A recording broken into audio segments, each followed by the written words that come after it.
Good morning mga kababayan, meron na naman tayong good news. Meron tayong babasahing testimony ng kababayan natin. Naging maganda yung result ng kanyang laboratory sa paggamit niya ng Lunas. Ito yung pagkakasabi ng kababayan natin. Ako po kabayan ay meron kaming 3 bote na iniinom namin ng anak ko noong end of November hanggang naubos. Syempre tinitipid namin dahil 3 lang.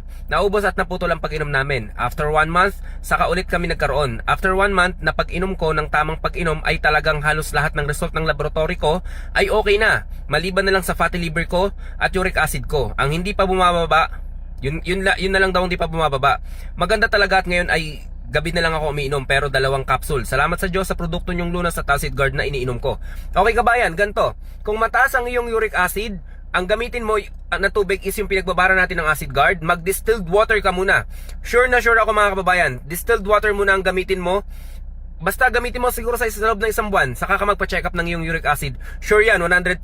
Sure na sure yan. Bababa yung uric acid mo. Basta sabayan mo lang din ang Lunas. And then kung hindi pa rin kayanin, mag-hydrogen tablet ka na. Walang kawala yan. Walang kawala yan sa kombinasyon ng mga produkto natin. Hydrogen tablet, magaling sa uric acid yan.